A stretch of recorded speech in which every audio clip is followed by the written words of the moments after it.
Hi, everyone. I'm your host, Chris Sands, and today I'm joined by a longtime friend of the show, Max Lents, the one of the founders. And what title do you give yourself? CEO. And CEO of Baltimore Spirits. What's that? It's almost feels a little tongue in cheek sometimes. It was funny. I was just having a conversation with a friend yesterday that it annoys me when people of like micro companies identify themselves as the CEO. So I might mock you. Well, you probably have some employees at this point, right? We have employees, yeah. We have employees, and we're kind of set up to operate in a particular style of communication and reporting, but it's mostly in preparation for being a lot bigger than we are. We just it's something we want to do from day one, so we don't have to reorganize everything at some point when things become more formal. Well, yeah, I was talking more about people who just run a multi-level marketing company and then they'll list themselves as CEO of. They don't run it. They're like in the pyramid somewhere. Yeah. I'll probably mock you behind your back, but I'll give you a pass for calling yourself CEO. That's fine, as long as it's behind my back. Yeah. So I didn't finish the whole name. Baltimore Spirits Company is where you were the chief executive officer and founder. So is Eli at the distillery, or is he hiding at your house somewhere? Eli's at the distillery. Yeah, I was there. I was there 15 minutes ago, and I made the last minute call to run home. We're doing some construction work in the distillery because even though we'll talk about it, but we're building out this new space, and we're still in typical BSC fashion doing some of the work ourselves. So he's in there routing wood and sanding things, and I decided this environment would be better for the interview. Yeah, that's not quite conducive to a audio recording. I was looking forward to a good Eli cameo though, but it just wasn't going to work out. We've only scored one so far, so I guess this will be. Yeah. So how have things been going at how have you been operating through all this? It's been, man, we'll take it from 12 months ago, but we've essentially continued to operate the same way, which is as a bottle shop only. I mean, wholesale is still doing its thing.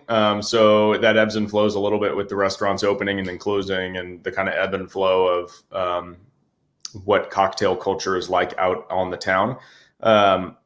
But we wholesale regularly, and then we just haven't done any tours or tastings for the public since March 2020.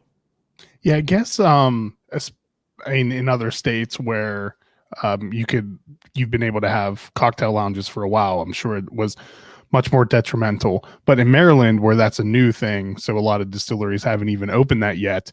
Right. This probably hasn't hit distilleries quite as hard, right? I mean, there's a slight difference to how you can your business wasn't really evolved around people gathering together at your.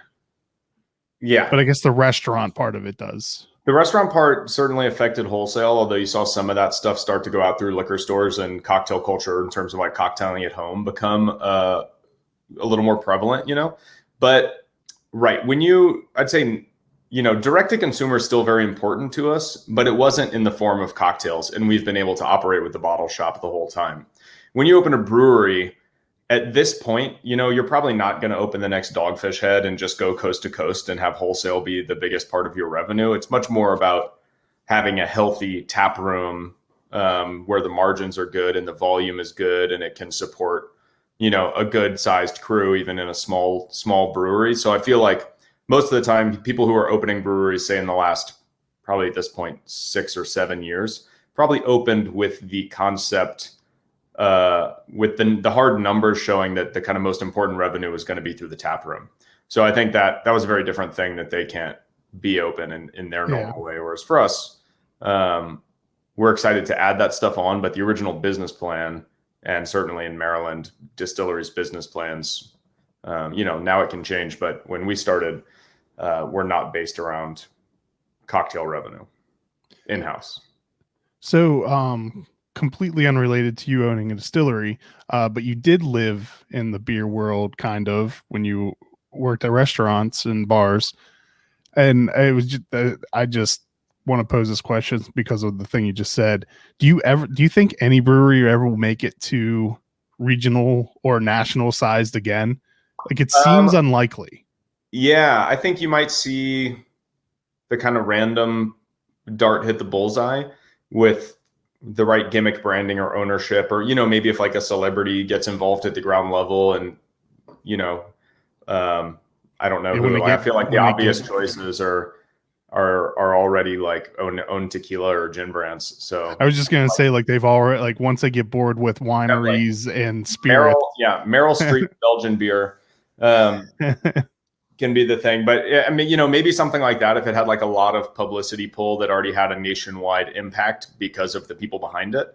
But I think the days of starting a brewery, brewing good beer, and really it's getting to where it's hard to move out of your own city or state, like there's too much local competition. Most people's beers are essentially just operating on the same quality level.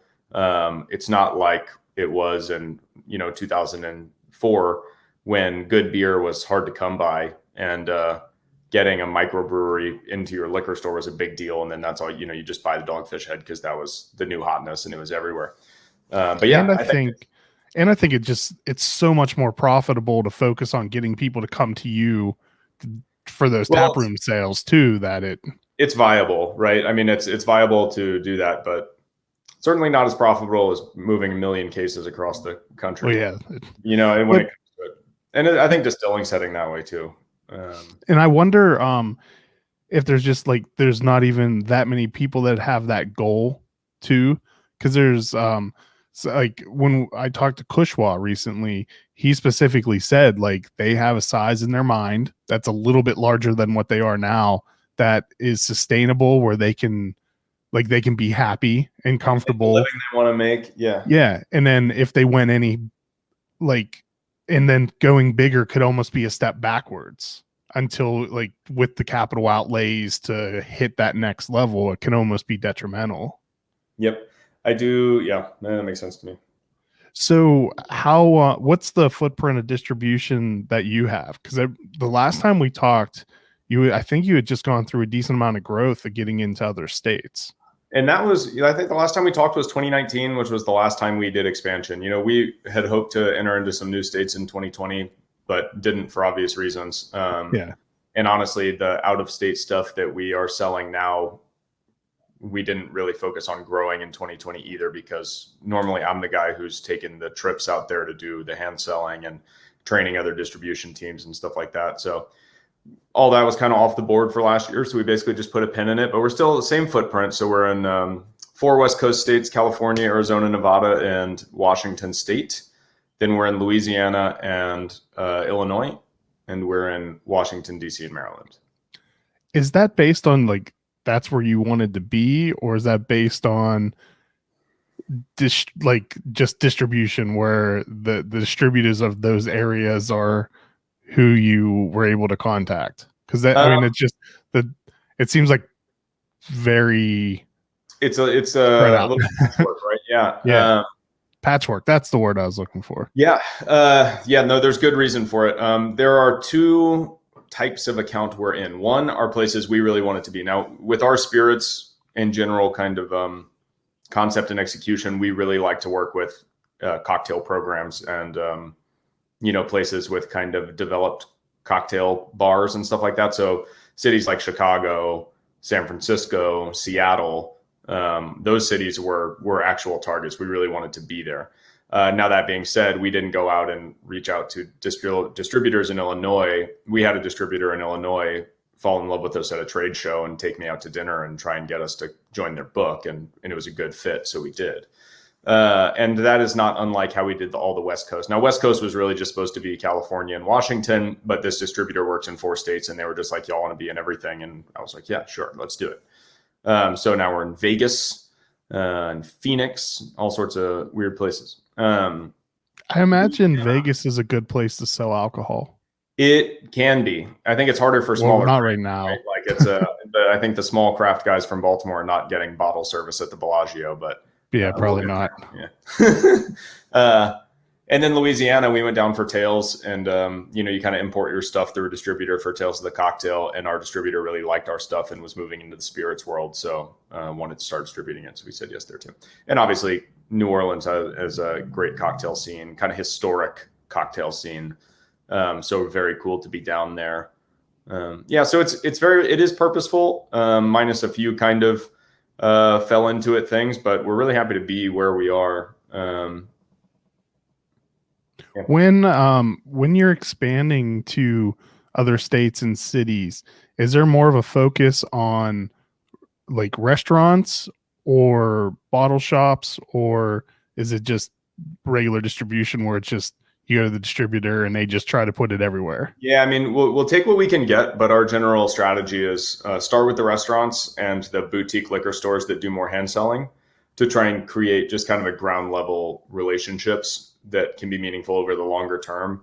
If you go into, a chain like Specs or Benny's, depending on where you're at, and nobody knows who you are in that state, unless you just have some sort of genius marketing branding or something like that, probably nobody's going to buy your stuff and it'll end up in the bargain bin. And that's basically the death bell for you in that market. So, so we kind of shy away from the biggest liquor store accounts when we first enter. And we kind of want to make sure we get the right customers first and then concentrate on kind of a broader swath. You need someone to steer customers towards your product in the sea of well-known brands already. So we love that boutique shop where there's basically one guy who does all the buying and he works 6.5 days a week, and the customers, he knows all his customers by name and points them to cool stuff. That's our guy.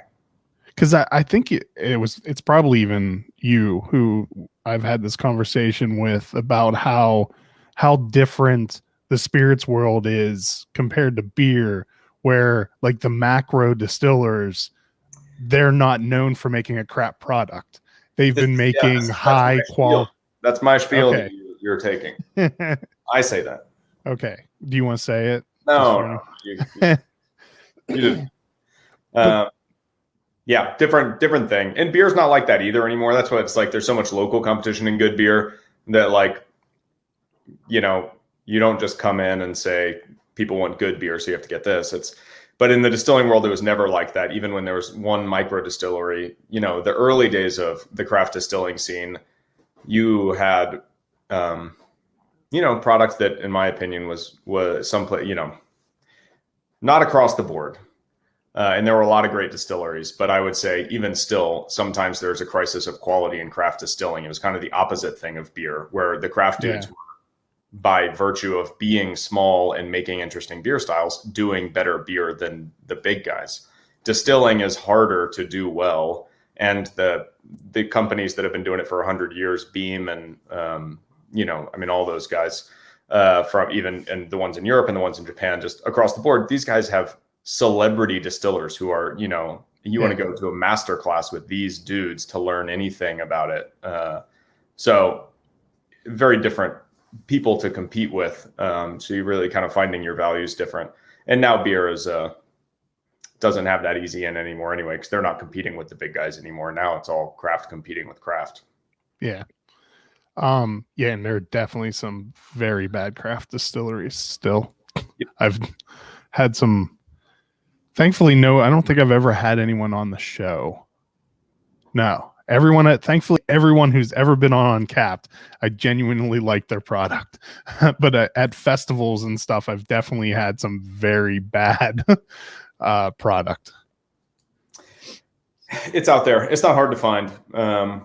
We want everything to be good. It's only good. It's not good for our industry to have people, giving it a bad name. If somebody tries some bad product, they are reluctant to try another. So it's not like we enjoy being, being better than some of the other people. We wish they were all as good. All right, we're going to take a real quick sponsor break. And then when we get back, we'll figure out something to talk about. So we will be right back. If you haven't heard about our beer dinners, well, now you have. Typically, the last Tuesday of each month, we partner with a local brewery and craft an exclusive 5-course dinner. Each course is thoughtfully paired with some of the finest craft beer available. You'll meet the brewery, enjoy memorable pairings and service, and have a damn good time. Like us on Facebook to stay in the know when tickets become available, because they will sell out quick. Idiom Brewing Company proudly offers a delicious variety of beers to satisfy the most discerning tastes. Best known for their wide array of IPAs, delicious fruited sours, and robust porters and stouts, Idiom prides themselves on continuing to innovate, utilizing new and experimental hops, local ingredients, and unique flavor profiles. Idiom has a simple goal in mind: to bring people from all walks of life together to enjoy themselves and each other. Idiom Brewing Company is located in downtown Frederick, just south of the intersection of East Street and East Patrick Street, with ample seating and directly on Carroll Creek. So, one of the last times we talked about how Braden Bumpers that was disparaging the Dutch because you did that. He dislikes the Dutch. It's well documented. Yeah, and multiple times on this show. And you guys did that awesome Jennifer collaboration. I think, don't you guys have something else in the works, right? Between McClintock and us? Yeah. Or maybe there was another one that came out, or maybe I'm just completely wrong. No. There was a second one. That's right. Okay. So we talked in 2019 where we had the first Jennifer come out. So we had exchanged whiskey low wines and distilled our different gin botanicals into the other person's whiskey. Half of that went into barrel, half of it came out white. So in 2020, the aged spirit came out of barrel. Okay, that's what it was. Yeah. So same spirit, different age. Thankfully, one of us has a good memory. But all that was to just tell you about how I shaved his head last week for a charity thing with Whitey's in where is Whitey's? What town's that? I don't know. I know the place, but yeah, I can't name the part of the state. So during a live stream for them, and when I saw he was doing that, I called him and I asked if I could be the barber, just because I thought it'd be fun to shave Braden's head. Was it? Yeah, it was. Especially because Tyler was there taking pictures, making fun of him the whole time. And did you do a patchy job on purpose? I cleaned it up eventually, but yeah, I went, like one stripe down the middle and then just the sides first. Absolutely. And then unfortunately his hair wasn't quite long enough for it to be fully effective, but then I tried to leave him a mullet, but a little rat tail. Yeah. Yeah, I like it. But he said he was going to go to the barber the next day to fix any damage that I had done anyway. So I should have just left the little nub on the back. With that, yeah. Maybe you would have come around. So one term that you've used a couple times, and it was something I hadn't thought about throughout this, was cocktail culture, which once you mention it, like mixology and cocktails, that probably does drive a good portion of spirit sales, right? Yeah. And it happens on a bunch of different levels. So, on one level, if you make a $5 bottle of vodka and you're able to effectively get the bars in your area or over the nation to switch from their no-name vodka to your no-name vodka at a similar price point, you convince them there's something better about doing it that way. You're going to move, cases of vodka through a bar, over a week's time or a month's time. So there's kind of that kind of volume. Then there's like the $30 bottle of whiskey at a place that doesn't call out the spirits on their cocktail menus, but just the clientele is definitely ordering a bunch of old fashions and Manhattans. You're going to move a ton through there. And then, of course, you get more boutique stuff like, our smoked apple brandy is not going to light the market on fire, but it can light some cocktail bars on fire if they're like the real gnarly craft places that are probably calling out the spirits they're using on the menu, and people are in there to try interesting stuff. And it's really distinct geographically what bars can get away with what. So even if you go into more rural Maryland, outside of the bigger cities, outside of Annapolis, Frederick, Baltimore, the cocktail bars there, even the ones that are known for cocktails, can't use mezcal, for instance, because no one will buy a cocktail that has mezcal in it because they still associate mezcal with like worm in the bottle, how people thought about it in 1998,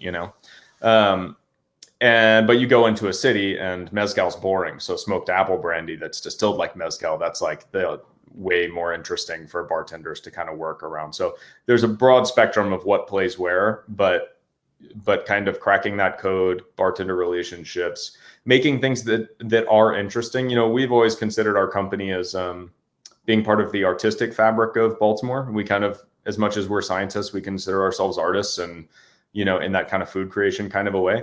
And the real creative people in the industry are bartenders. You know, those are the kind of creators. So it speaks to us culturally to work with the creative people of the industry who get excited about trying new things, because certainly that's part of who we are, and that's reflected in our products for sure. So it's all kind of part of our more broad zeitgeist. But cocktail culture, not all distilleries kind of want a part of that, because you speak a very different language when you try and work with that culture, as opposed to being a direct to consumer kind of mass appeal thing, you know, and that affects what spirits you make and how you make them and how you brand them and all that. Is it possible to live in both worlds, or do you kind of have to go down a path to? Nah, it's possible to live in both worlds, and some spirits are going to naturally be better suited for one versus the other, you know. So ideally, I mean, for us, we imagine kind of a trickle down effect where you start with bartenders of the kind of best and most well regarded bars in an area, have them fall in love with you, and slowly that trickles down into that top level client base that understands spirits a little better, that wants to do cocktails at home and pays attention to what's on the menu, and that stuff proliferates. It's just a bit of a longer road when you're doing niche spirits like that, like say Szechuan Amaro or smoked apple brandy. But something like Epic Rye is, you know, we price it in such a way that it's still very appealing to bars to work with. It presents a lot of value at its price point that you don't find in other places. A lot of flavor profiles you're not getting out of other ryes by virtue of the mash bill and the yeast and the style of distilling that we do. So it has a lot of value that a creative bartender would want to use it, because they still want to use whiskey. But of course, it's rye whiskey made in Maryland, so it's Maryland rye, and that is going to speak to people that are whiskey enthusiasts, and that's a big group of people. So we do products that live in both worlds for sure. How has bars and restaurants being shut down almost completely in some areas for parts of times and being greatly restricted affected cocktail culture? Has it shifted it to be more of like an online thing, or has that always been, I'm betting it's big on Instagram? It's big on Instagram, and it already was, but I think it's sped up something we already thought was happening. So we've kind of had a little catchphrase for the company since the first year, which we kicked around in Instagram posts, and you'll see it pop up in some of our marketing material. The bar is where you make it, which is very much about cocktailing at home. It's about, you know, you don't have to necessarily go out to have a great drink. And so there was already this culture of bringing nice cocktailing and cocktail parties back into the home from just being out. And I want to change. I'm kind of like about to go off on a real tangent here. I mean, do it. We got time. So we're limited only by your time. Great. Can we do this through Monday so I don't have to do anything else?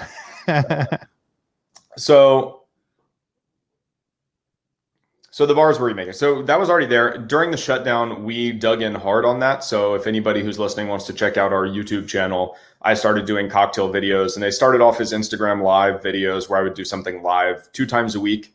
It was great. I would write a different theme song for every week. So I'd come onto the camera and play some stupid jingle about what drink I was making, and then I'd make a drink. That was a lot of fun.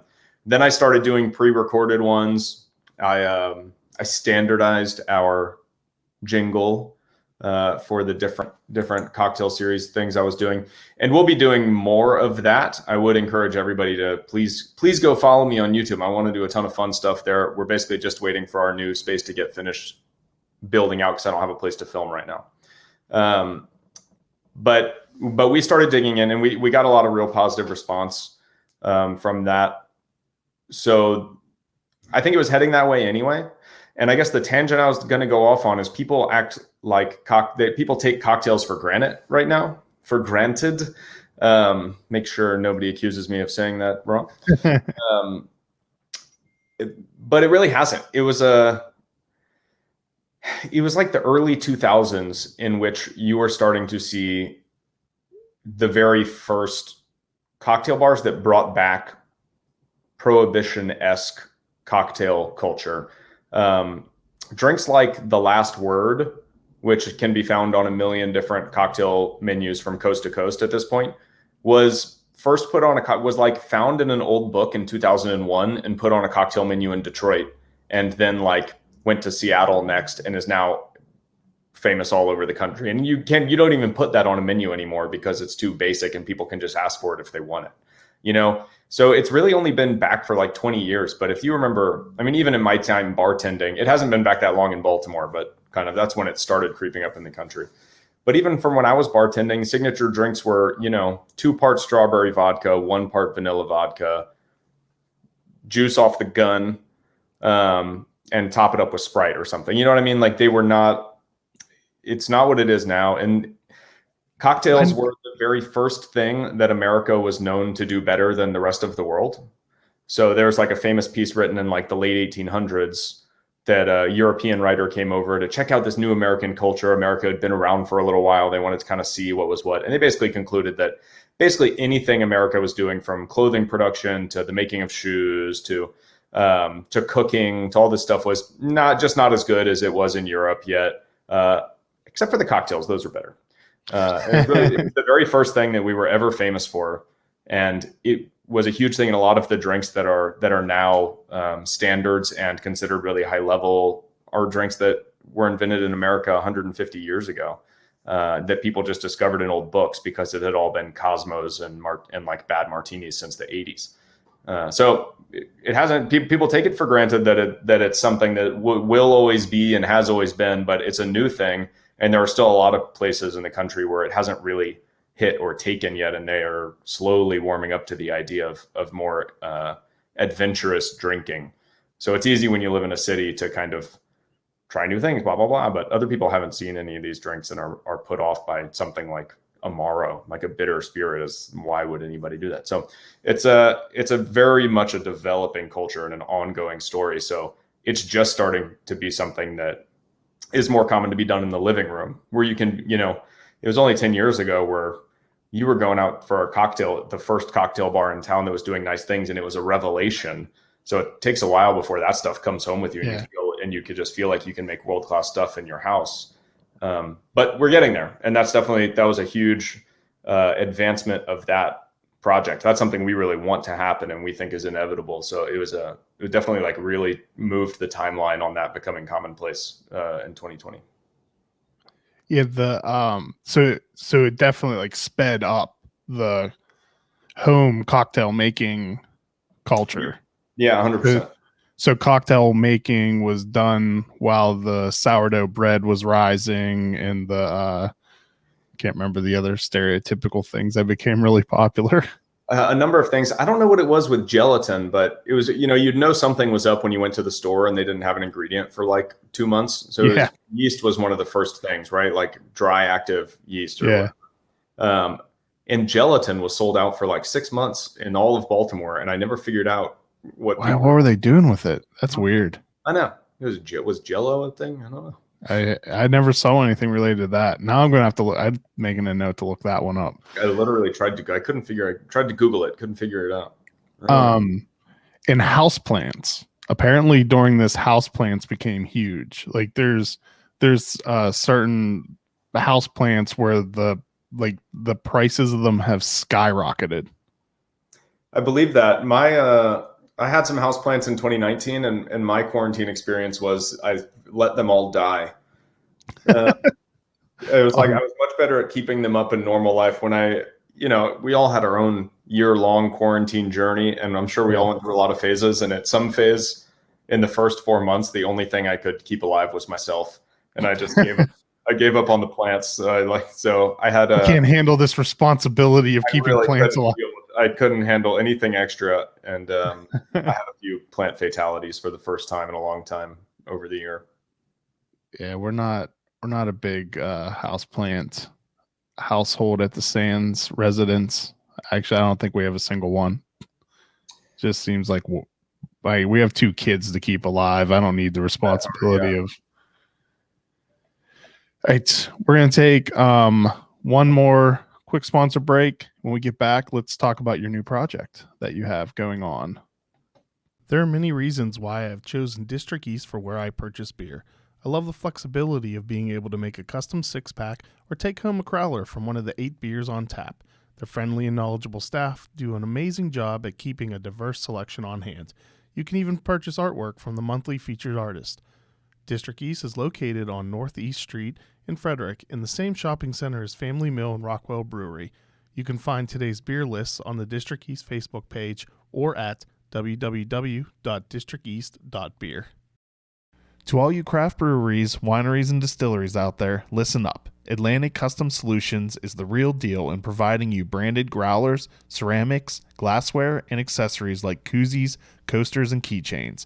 Their high-definition digital printing, organic ink, and low-fire process ensures your brand is printed in ultra-high definition, giving you a one-up on the competition. We've used Atlantic Custom Solutions for uncapped branded glassware and couldn't be happier with it. Check them out. Visit www.brandmybeverage.com or give them a call at 434-286-4500 to learn more about how they can help you brand your business.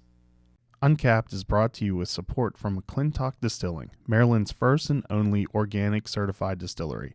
They are well known for their award-winning gin and are rapidly growing a name for themselves for their Matchstick Bourbon and Bootjack Rye Whiskey that have both won double gold at international spirits competitions. You can visit them in historic downtown Frederick along Carroll Creek for tours and tastings. Go to McClintockdistilling.com for more information. All right. So it was 2019 that the laws changed, allowing cocktail lounges. So you're going to open a cocktail lounge. Yeah. Are we back? Or are we still on sponsor? Oh yeah. We're sorry. No, we're back. Oh, perfect. Yeah, I guess I didn't make it. Normally I make it clear, but because I had to, now it's just a big old mess because I had to explain it before because I'm a horrible host. Yes, we are back. Okay, just let me know when we're back and I'll start. Oh, we've been back. We're back. I'm not editing any of this out. That's extra work.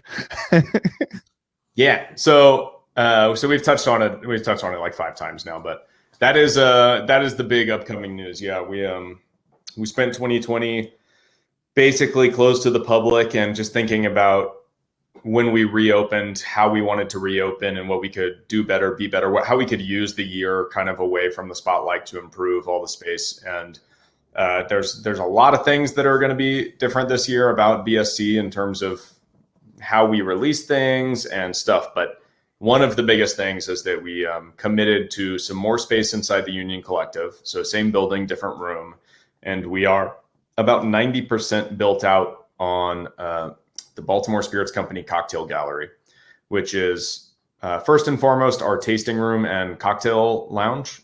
And it's kind of built around a very cool art gallery theme. I've already mentioned how we kind of consider ourselves part of the artist community in Baltimore. So this will be a really cool direct connection to the visual artists. So the lighting is literally an art installation by a light artist. We've got wallpaper. Yeah, it's incredibly photogenic and also just it gives so much cool vibe to the space. It is the space itself physically is going to blow people away. We've got wallpaper designed by a local artist, a wall explicitly as gallery space for a bunch of framed work. And then you came to the original distillery once or twice? Yes, once. And you remember then that giant 5-panel mural that was over the brew floor? Yeah. So we never really had a space for that, and I don't expect we ever would have had space for that again since it was, I don't know, 12 by 50 or something, some ridiculous size. So we cut it all up into strips, and then we randomized the strips and we mounted them on these square boards and framed them in gold and poured epoxy over them.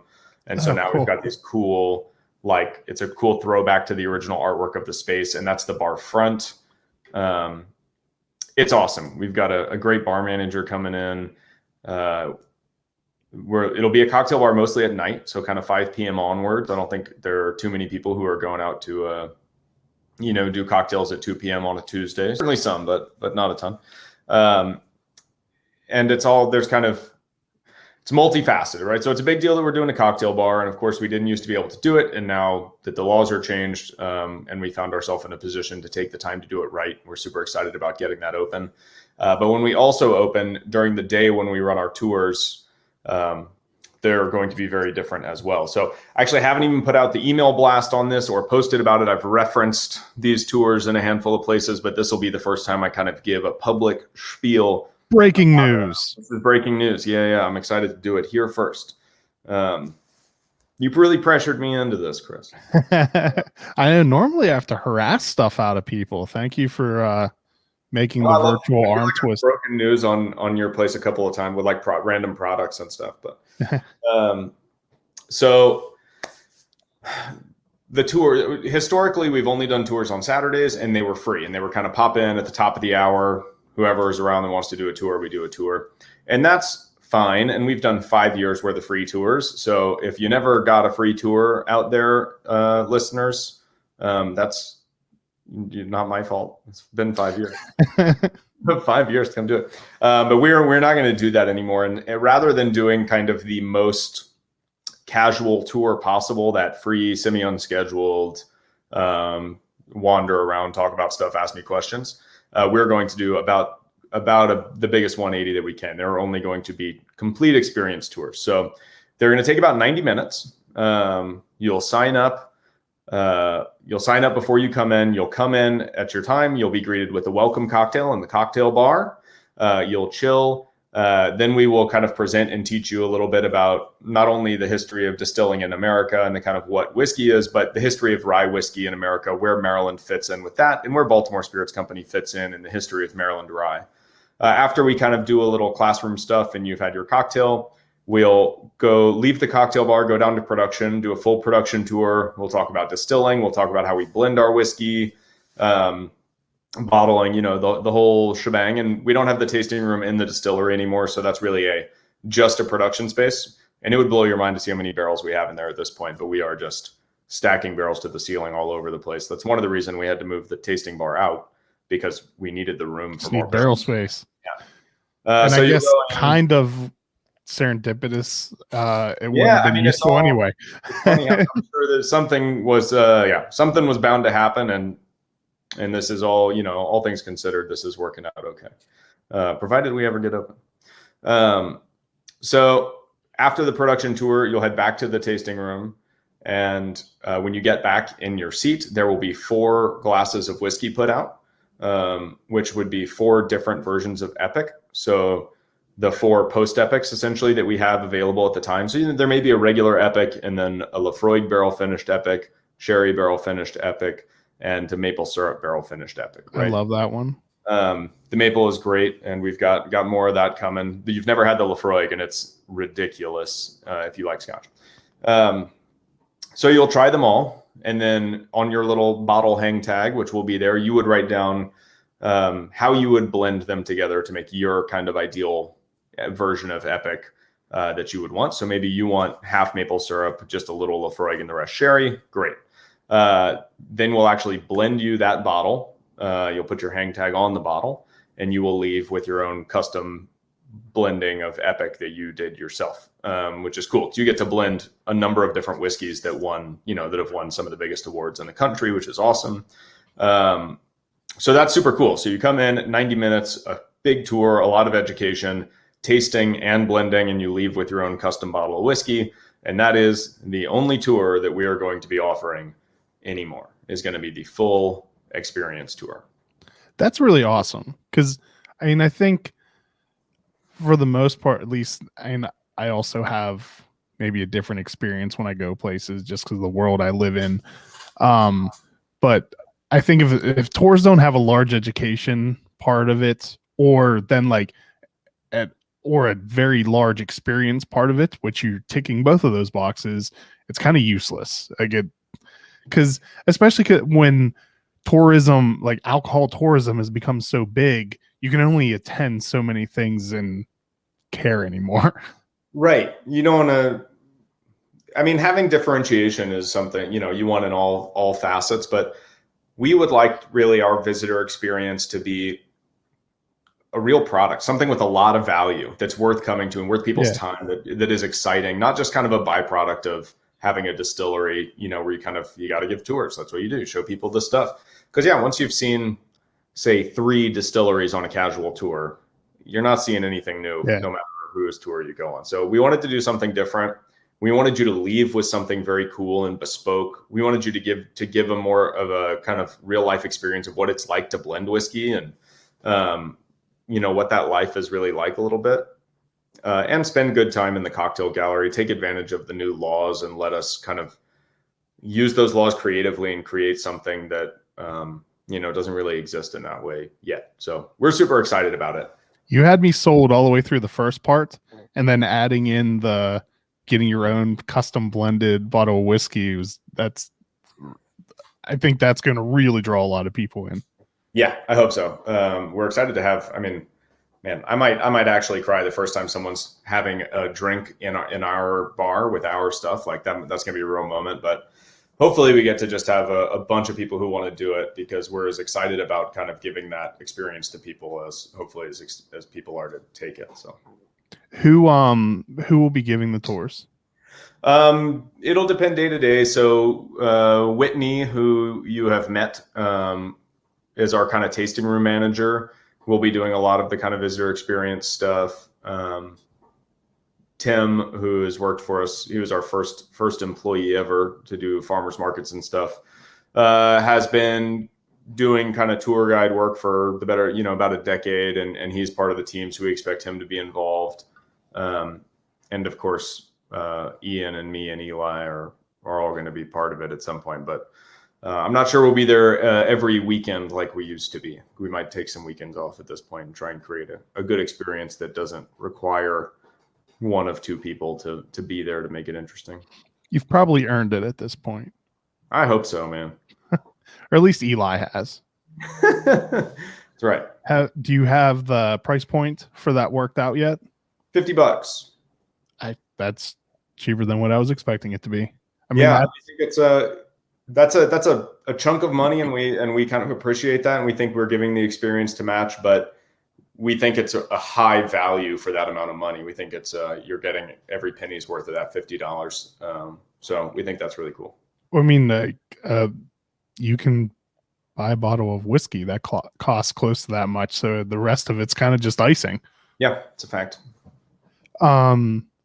Is the bottle, is there going to be anything special about the bottle or like the label design? Yeah, so they're 375s. So that's the kind of, we're not releasing post epics the way we used to this year, because most of it'll go into this blend your own experience.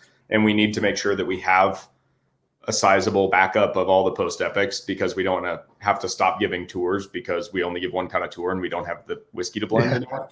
We don't have the one ingredient that really is required. Right. So we used to do post epics that were $60 a bottle, right? That's what all the maple finish and all the finishes we've had were. So now we'll have a limited release of the 375s that are $40. But most of it will go into that $50 tour, which is also your own custom thing. So it'll be a little different. They don't make miniature versions of our whiskey bottle, so we have to make a different branding decision for the 375s. So I've got a bottle picked out, but the branding's not done. But it will be physically different. It'll still be epic. It'll still have the BSC vibe and be identifiably epic rye. But the bottle shape will be different. I loved the wood anniversary Thank you. packaging. That was a high pressure branding experience for me, because it was such a special bottle to all of us involved, that it really had to look the part and feel the part. Everyone had to be happy with it. And of course, on the other side, it had, like, the consumer had to see it and be blown away. So like we were just, I was super excited about that. And of course, the spirit in that bottle, that 4-year bottled in bond rye, was really excellent. That was really good. Yeah, I can't remember what prevented me from getting one, but I was disappointed in myself. We have some bottles that'll they will end up in the cocktail bar. So we'll definitely have some like historic release stuff there available by the dram. So, you know, I'm a sucker for really good packaging. I love packaging. If I had artistic ability, that's probably what I would want to do with my life, but I don't. So the best is that I am not an artist, although that was one of my quarantine projects, try to learn how to draw. It's ongoing.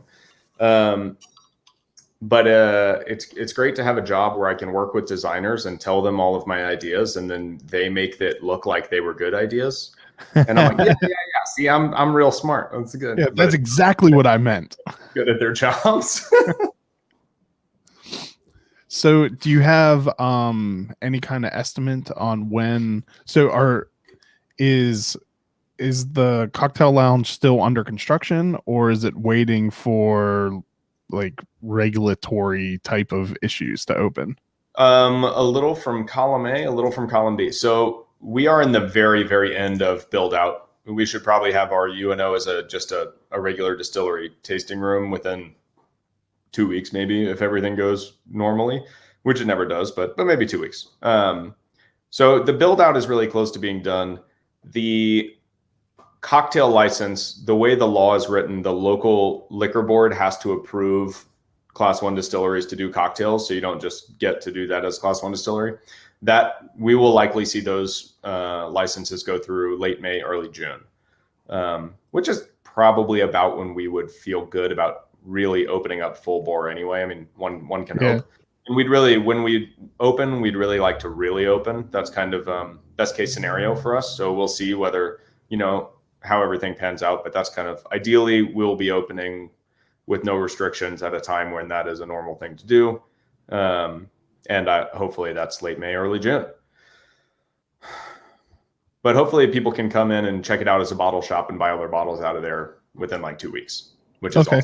Exciting. So people get a sneak peek of what it looks like, and because the few little snippets that you've posted on Instagram, it looks like it's going to, and the way you've described it, it looks like it's going to be really cool. It's going to be something. Can't wait to get people in there. I will definitely have to make a trip out. I like these chairs. Oh, with the lions? Yeah. Or the tigers. Sorry. Tigers, yeah. Yeah. Some kind of big cat. Cool tiger chairs. The lighting is great. Wallpaper's great. I think the wallpaper's in the tiger chair photo. Yeah, it is. It's awesome. Yeah. I've only basically put out teases so far. But we're almost at the point where I'll bring our actual photographer in and get some good space photos to put out there. I had at least one more question. When and what is the next E.B. Smith Singularities? All right. So I put some notes here in case we ran out of things to talk about, and there are a couple product things on there. So here's things we're working on. I don't know if these will end up being singularities or whether they will end up Oh, hang on. Hi, you're live with Chris on the Uncapped podcast. I gotta go. Too late. You're already on again. All right. There's Eli's cameo. All right. So a couple of things we're working him on one more time. What's that? We suckered him on one more time. So I don't know if these will come out as singularities or whether they'll be full product releases, because some of the things we definitely want to use in the bar, and it would be more convenient to have full size bottles and stuff for that. But we are working on a summer cup version of Shot Tower, which a summer cup is basically what Pimm's is. So Pimm's, if you've ever had a Pimm's cup, it's a gin liqueur with I think they use red currant and we were using black currant, and then you also macerate a number of different kind of fresh citrus peels and stuff in there. So we're working on one of those. We are doing a new Baltimore, which we have a number of different iterations of it going, but a tropical Amaro, and that's all I'll say about the tropical Amaro. I want to know more. What's that? Is that mango? Does that have mango involved with it? I'm not saying anything else. So it There does are have decisions mango. that need to be. There are decisions that need to be made. There's a couple different versions floating around. Okay. We might release a 2-year bourbon by the end of the year. That might be a really early 2022 thing, but I think we're going to release a bourbon at 2, and then the next, maybe by the end of 2022, release it at 3. Maybe before the year. What goes into the decision making process of that? Like, Me and is Eli it wander just by like each other and yell things at one another about things we could do?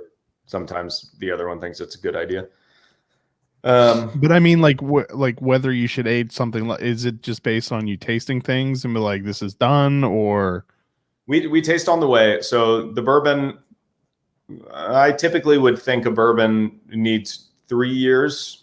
I have been convinced that the 2-year product will be incredibly good and memorable at 2 by tasting it at 6 months, a year, and a year old. It's already it's so good in the barrel. I expect that at 2, it's a legit product, but we do really want to target older ages. So the way we distilled it and just where we distilled all these things, we realized we could put out the 2-year once, and that doesn't really delay the 3-year from coming out the next year. okay. So it'll be fun to do that, give everyone kind of a very small batch. It's going to be 1 or 2 barrels, a very small peek at what BSC Epic Bourbon is going to be like, and then have a more aged up version on the heels of it about a year later. So that'd be cool. Limited. Do you use larger barrels or do you use the smaller 30? We only use gallon? 53 gallon barrels. Okay. Yeah. So that's the larger ones. Is there any limiting on how long you can age some like bourbon by, like, if it's smaller or larger, that doesn't matter? No. You can age something for a day in any barrel and call it bourbon. It turns into straight bourbon at 2 years old. And I meant more of like just a taste white. Like if it's a smaller barrel and you let it go longer, you're going to start end up being problematic. Yeah. Okay. So the small barrel thing is tricky. There's a reason we've never used them. You do get better surface area contact to the liquid inside. So all the vanilla and oak tannins that you're going to pull out of there, that will happen faster. But there's a much slower chemical reaction that happens inside the barrel that doesn't even start for 6 months, and then can take 7 years to complete, which you don't always necessarily need for it to complete before releasing the whiskey. But it definitely is that thing that changes white whiskey into fundamentally tasting like something just inherently different. It's like a chemical flavor compound change that changes a flavor to a different flavor, as opposed to just being additive. So small barrels are really good at the additive thing, and you can get all the vanilla you need and all the oak you need in 6 months, but you're never going to get that extended amount of time thing. And if you leave it in a small barrel for the amount of time it takes, say 2 years to get something that's developed in that other way to a meaningful amount, you're going to be way over oaked and way vanilla, like over vanillaed at that point. So there's some sort of compromise in our eyes either way. So the 50 gallon barrels, you can age it for a long time. You're not going to, if you release it too early, you're not going to have enough vanilla and oak and stuff. But the idea is to kind of hit the perfect amount of both at the right time. And to us, that just takes a couple of years minimum. So what's the next size up barrel from 53? In terms of like American whiskey barrels, there's not really one. 53s are full sized, and that's what it is. But when you start getting into like sherry casks and wine casks and things you might age Scotch or Calvados or something like that in, they go from 60 gallons is pretty typical for something like a sherry cask, and a lot of wine casks. And then of course you can get up into like huge hogshead walk-in casks, which are cool. Is there science behind the 53 gallons, or was that's what they ended up? Yeah, historically, it just kind of whittled its way down to that size as standard. Yeah. I didn't know if it was, they determined that was the right size for the length of. No, I think that's it probably fit in something. It's probably like shippable, it's rollable by a person, make it on boat decks. Cause barrels really came about because they were, a good way to store liquid. We didn't have plastic or metal containers that were reliable, and certainly no plastic historically. So wood, because it expands and seals up and it's not porous enough to let water through. That's how you would move wine around, and even water, and catch water from rain and stuff like that. So it's really they're probably just manageable, like as big as they can be and be manageable. And the difference between a 53-gallon barrel and a 60-gallon barrel is not very big. You can eyeball it and tell, but it's they kind of functionally and fundamentally seem to be about the same size. I bet there was something that it needed to fit through, and that was the maximum size that it. Roll it through a door. It's about as wide as a doorway on its side. Yeah, I bet there was like some part of a ship that had a standard size. Really functional reason. Yeah. I'm going to look that up. Not right this second. Well, I'm going to do the search so I remember to read it. But yeah. Oh, I forgot that. Is there a special name for the new tour program, or is it just the tour? Undecided? Okay. Yeah, I don't know.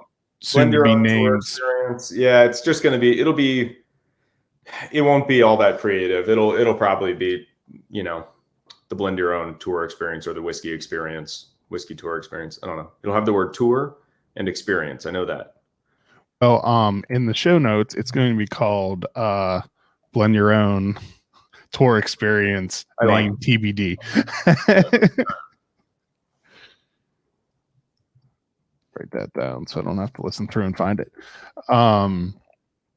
I still have an unopened bottle of that first Singularities because I love the way those bottles look, and I don't want to open it and ruin them. We do have more of that in barrel, different beer. So that was like a mixture of distilled beer and beer wort. So we actually have a new version of that in the pipeline at some point. We have more smoked Pommeau, which we might infuse with a botanical before releasing this time around. I actually started that test batch this morning.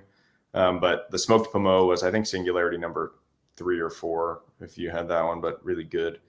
So there is stuff coming for sure.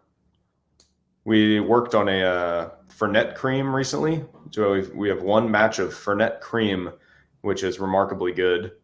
I don't know what that is. Well, it doesn't exist, but our okay. Baltimore Volume 1 is Fernet, and this is the cream liqueur version of that. So okay. And turning it into a cream liqueur. And it is that seems to be a trend growing in popularity with craft distillers. I think people are figuring out they can do it. That it's not, you basically just put cream in a thing, and you have to get the ratios right to keep it from breaking. None of them are shelf stable. Okay. If anybody tells you, so it's like they just haven't let it sit long enough. So they're like the fruited sour of the distillery world. Yeah. That's exactly right. So eventually it's gonna like curdle or solidify or get gross. But I think if you blend them right, you probably have like between 6 months and a year of shelf stability there, not in the refrigerator, probably a little more in the refrigerator. And it's not like the milk spoils because the alcohol keeps bacteria from growing, but it's a little tricky. So it's something we would do in limited batches, maybe just for the bar, or maybe just make sure it's explicitly clear that if you buy this, you better drink it. It's not permanent. But it's cool. It tastes real nice. And there's really nothing like it. So got some cool stuff coming. Is there a shelf life to whiskey, gin, or? Not really. If the bottle is sealed and full, drink it 100 years later, it's fine. You'll definitely die first. So if the bottle is mostly empty, and the cork's not super tight or is getting a little old or something like that, it can oxidize, in which case we'll just kind of evolve the flavor, and it might not be as good in a few years. I'd say if like any bottle that gets down to below a third, when you start getting to that quarter bottle left, you may as well drink it in the next few months because it's not going to last that much longer at the same profile. And then the last thing that can happen is if your cork's gone bad, you can get some evaporation. So like depending on the environment in which it's stored, you could have a lot of the alcohol evaporate out. But unless it evaporates out to where it's like under 10% or something really low, it's still going to be kind of safe from any harmful bacteria or anything. So basically, no. For all actual occurrences, it's shelf stable forever. Yeah. Or what does an what flavors does oxidation bring to a spirit? That's a tricky question, because some oxidation happens in the barrel, and the oxidation is something that's kind of required for the chemical reactions that age spirits in a positive way in the barrel. They're typically not looked on positively after it's in bottle. It's just kind of a different thing. I don't really know how to describe it. Eli would be really good at describing it in beer. That's one of his specialties, is identifying. Yeah, I mean, I can recognize it in a beer. Yeah. You don't want to taste it. It's definitely. It's not really that offensive in a bottle, of a bottle of hard alcohol. It's not like that, but it's certainly like you might just try a really old, really low bottle of whiskey after some time and just not think it's very good anymore. It's probably just because it's like way too oxidized. But it takes a lot longer in hard spirits than it does in something like beer or wine. Like wine gets oxidized if you leave it out for 2 days after it's open. That's not the case.